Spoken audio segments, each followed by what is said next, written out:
අයිබන් කියලා මම පිළිගන්න අපි අද කතා කරන්න යන්නේ 2016 ඕලෙවල් පේපරේ තුන්වෙනි ප්‍රශ්න ගැන.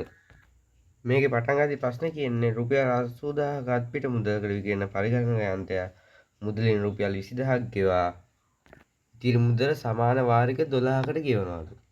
80000කට ණය මුදලකට බඩුව කරගෙන රුපියල් 20000යිලු ගෙවන්නේ. එතකොට අපේ ණය මුදල එනවා රුපියල් 60000යි කියලා. එයා ගෙවන්න තියෙන ණය මුදල රුපියල් 60000 ණය මුදල ඒක මාස 12කින් ගෙවන්නේ. ඒතර වාර්ෂිකව ගන්න 60000 බෙදෙනවා 12යි. ඒතර අපිට 5000යි කියලා එනවා වාර්ෂික ණය කොටස. ප්‍රශ්න කියන්නේ මාස 12කින් ගෙවා නිම කර හැකි පරිදි මිලදී ගන්න පුළුවන්ලු. එතකොට කියනවා මෙහිදී 124ක වාර්ෂික පොලි අනුපාතයක් යටතේ හීනවන ශේෂ ක්‍රමයටලු පොලි අය කරන්නේ. මේ කියන්නේ 124ක වාර්ෂික පොලි අනුපාතයන්නේ.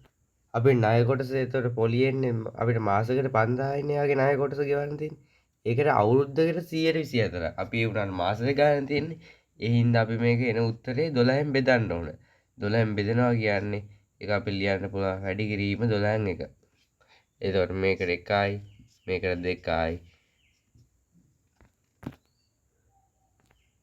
එතන බිංදුව 2යි. එතන බිංදුව 2යි 52 වැඩුණා රුපියල් 100යි කියලා එනවා අපිට ණය කොටසේ පොලියේ මාසෙකට. දැන් අපි මේකේ මුළු පොලිය ගන්න මාස 1 ගණන් දර ගන්න ඕනේ. මාස 1 ගන්න අපි සූත්‍රයක් තියෙනවා n බෙදීම 2 වරන් ඇතුලේ n ධන 1. මේක n කියන්නේ මාසෙකට තියෙන වාරික ගන්න. මාසෙකට මේ අවුරුද්දක තියෙන වාරික ගන්න. n කියන්නේ අවුරුද්දක තියෙන වාරික ගන්න.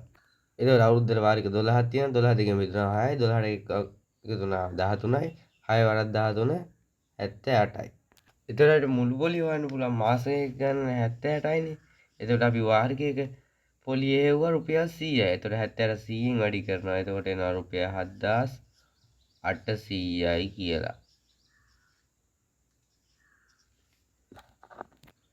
අපෙන් ප්‍රශ්නෙන් අහන්නේ මාසික වාරිකයක අගය කීයද කියලා. මාසික වාරිකයක අගය හොයන්න.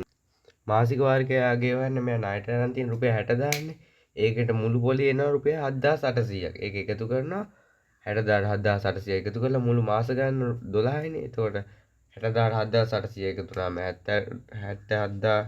67800යි.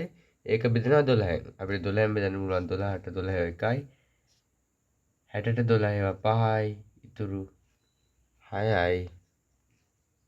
එතකොට මෙතෙන්ට 5යි. එතකොට එනවා රුපියල් 5650 කියලා මාසික වාර්ෂිකයක අගය.